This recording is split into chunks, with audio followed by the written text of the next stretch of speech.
Bienvenidos a Sin Silencio Podcast.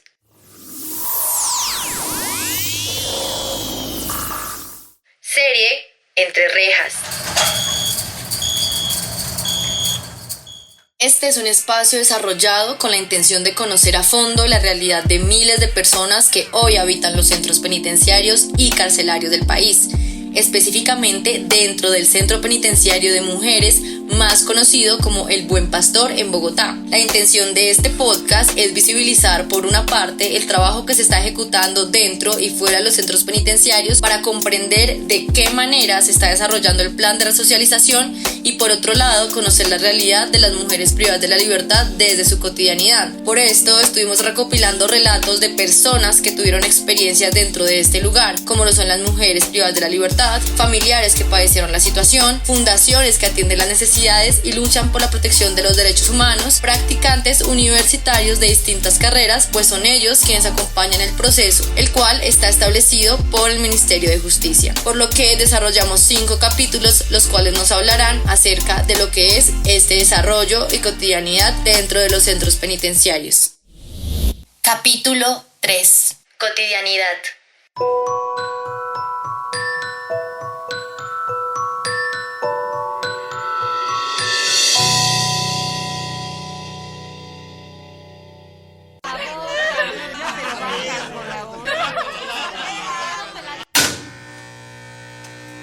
Doris García, mujer pospenada.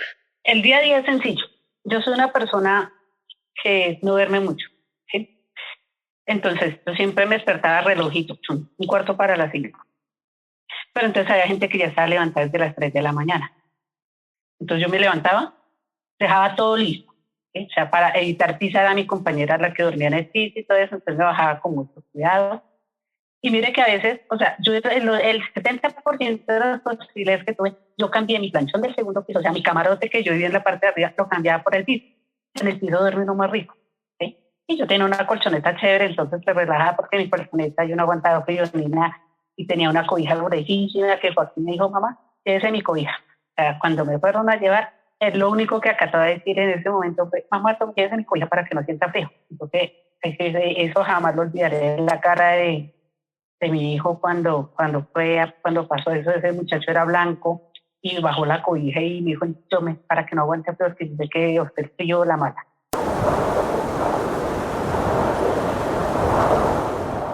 Yo me levantaba, yo fumo cigarrillo, pero fumo mentolado. Allá no se consigue un cigarrillo mentolado.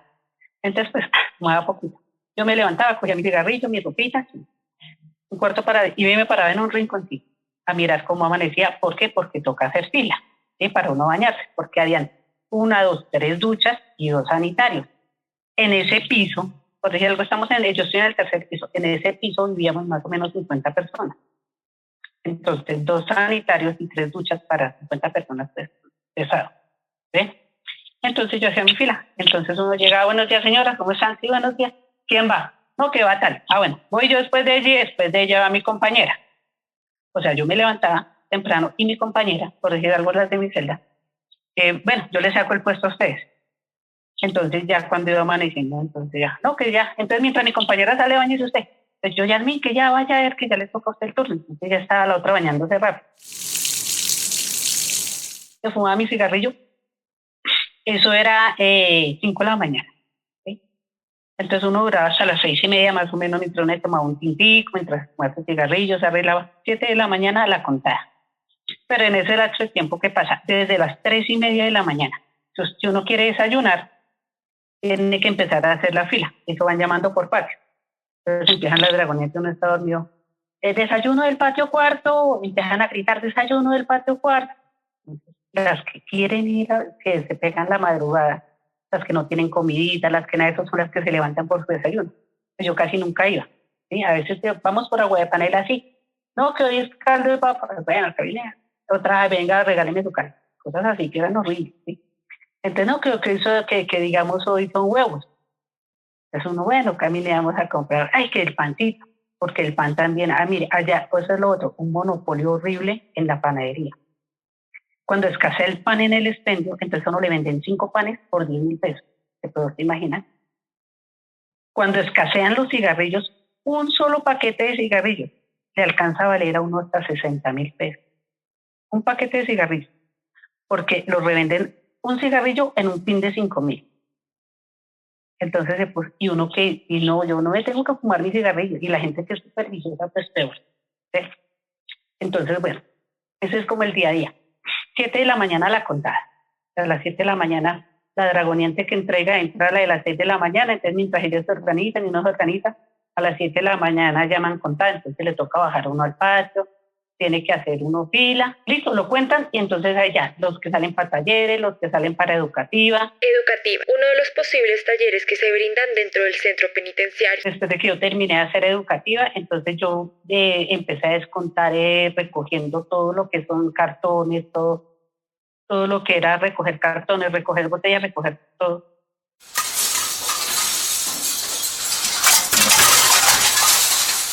Ahora, para poder ir a acceder a un descuento, eso es un problema también.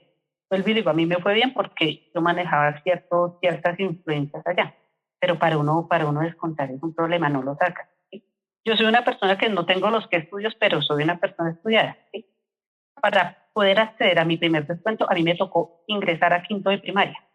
Bueno, haga un examen. Entonces una persona me dijo, si usted hace un examen grande, pierde, porque no le van a dar el cupo, porque entonces hice un examen mediocre y tuve que descontar casi 4 o 5 meses en quinto de primaria. Para empezar el descuento nos catalogan en alta, mediana y mínima seguridad. Entonces, cuando yo iba a educativa, yo estaba en alta seguridad, que gente que sale 2 horitas únicamente en las horas de la tarde o en las horas de la mañana. Y con eso uno descuenta 6 horas de estar allá. O sea, por 2 que yo estudié, a mí me descuentan 2 para mi libertad. Digamos, ustedes van, por ejemplo, entonces, ¿qué hace el INPEC? Sacan a las mejores 3, 4 de cada patio para que las vean, para exhibirla, pero realmente la persona que tiene el problema no la saca. Sí, o sea, ellos únicamente manejan un perfil donde saquemos a Pepita, no sé qué, y mire, ustedes se portan mal y lo que les damos es... Entonces, pero no, allá que saquen a las personas que realmente estén en el problema, eso es una mentira, total. Rafael Lozano, practicante egresado de Derecho de la Universidad Javeriana. Para tú acceder a un taller que te da redención de pena y poder descontar, tienes que estar condenado. Entonces, ¿qué ocurre? Hay mucha sobrepoblación que hasta ahora tiene audiencia de imputación acusación y como un juez no les ha dictado sentencia, entonces son personas que pueden llevar incluso año y medio ahí y no han podido descontar. Jurídicamente ese año se les descuenta al final de la pena cuando se las tasan, pero pues igual es tiempo que están en una celda, no pueden descontar, no tienen un trabajo, están totalmente estancadas porque un juez no les ha dado una condena. Eso es una vaina ya muy interna del INPEC, es muy cansona, pero eso depende cómo amanezca la guardia.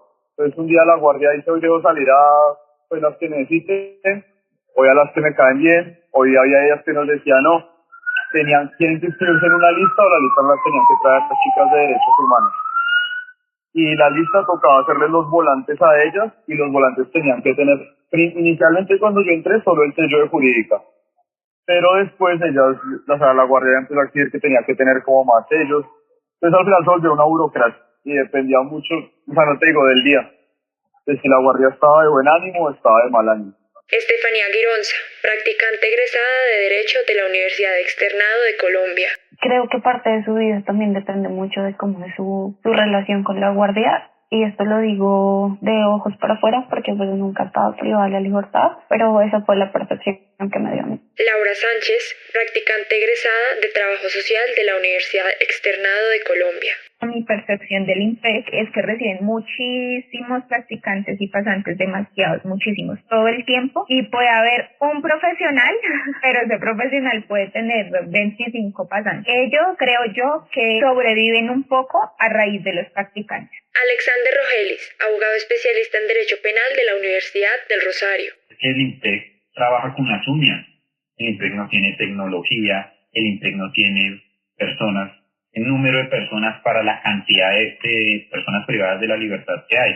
Y como acá el razonamiento es que tú cometes un delito para la cárcel, para el centro de reclusión, para el centro carcelario, la cárcel está así de personas y los del INPEC son los mismos de hace 10 años, en cantidad. Entonces, ¿Cómo hacen ellos para poder controlar toda esa cantidad de gente que cada día es más? Es prácticamente imposible.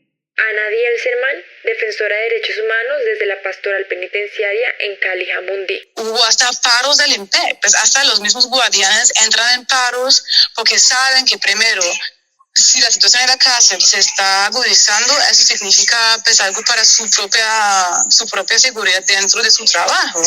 Y más allá creo que hay muchos guardianes y muchas guardianas que tampoco están de acuerdo con el trato que se da a los internos. Angie Gordillo, practicante egresada de Trabajo Social de la Universidad Externado de Colombia. Que tampoco existen tantos funcionarios para atenderlas, ¿sí? Hay muy poquita gente, entonces por eso es demorado, ¿sí? Digamos, el psicólogo, si tuviera otros psicólogos, si fueran dos psicólogos que dirigieran el tema, pues las cosas se moverían de otra manera y sería mucho más eficaz. Tengo entendido, y en esto sí a riesgo de que me equivoque, los únicos psicólogos que yo vi dentro de la cárcel eran practicantes. Wendy Murcia, practicante egresada de Psicología de la Universidad del Bosque. Porque pues el psicólogo en sí está todo el día en la cárcel, o sea, realmente su tiempo dentro de la cárcel es mucho, pero a veces ese tiempo se dedica a otras labores más administrativas, de documentación y demás, que no en sí como tal de atención. Mi jefe era un psicólogo, pues con conocimiento en temas de sustancias psicoactivas, porque yo estaba con las chicas de comunidad terapéutica y él era el único frente al tema, y no solamente en comunidad terapéutica, sino en el resto de la cárcel. ¿Sí? Las chicas, las personas privadas de la libertad, las mujeres, lo buscaban a él todo el tiempo. Creo que el sistema penal colombiano y el IMPEC no gasta recursos en la contratación de psicólogos. Y si lo hacen, muy seguramente son muy pocos, porque ni al practicante ni al judicante se le paga. Ya irnos un poquito más allá es decir, bueno, Ministerio de Defensa, deja de invertir tanto en un ejército ahora, en comprar armas por comprar armas, y empieza a invertir en las cárceles, que también hacen parte pues del INPE, que es una entidad adscrita al Ministerio de Defensa. Empieza a invertir en algo. Digamos, Buen Pastor tiene mucho lote vacío, no dice, ¿por qué en ese lote no construyen pabellones para dejar de tener tanta población pues asesinada? Eso es muy grande, las instalaciones de vida son muy grandes y hay unos espacios que de hecho nunca abren siquiera.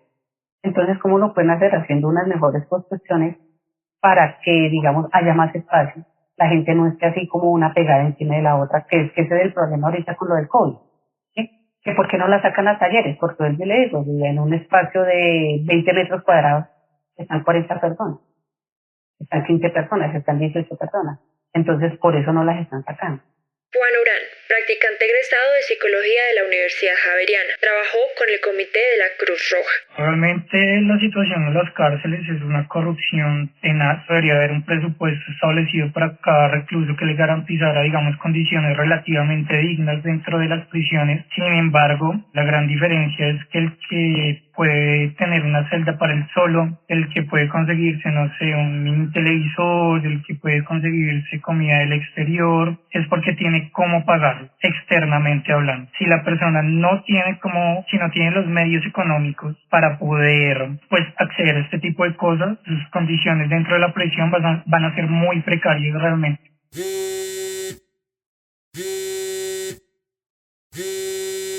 En el poco tiempo que yo estuve, evidencié muchas cosas, entre ellas la corrupción que existe dentro de las cárceles. ¿Y cómo se manifiesta esta corrupción?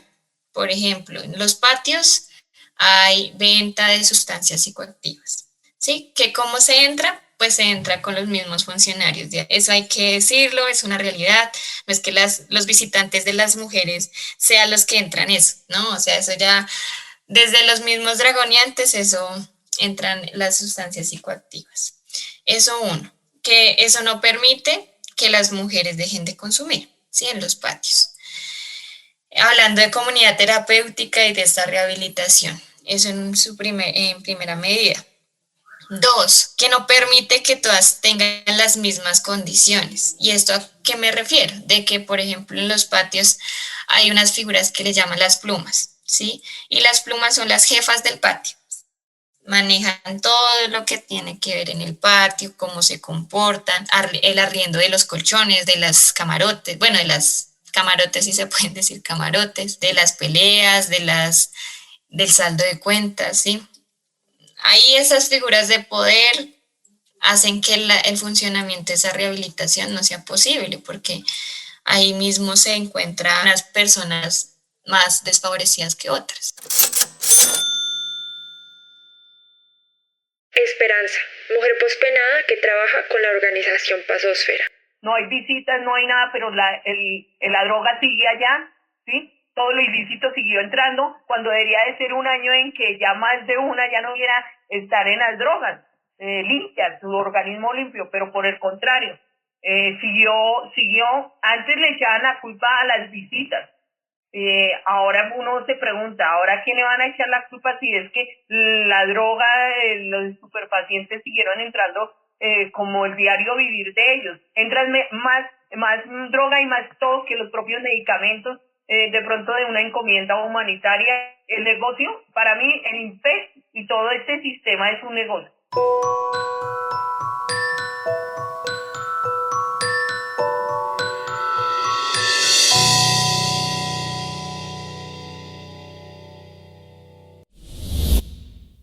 En la producción, Laura Pardo. Entrevistas, María Paula Pardo y Laura Pardo.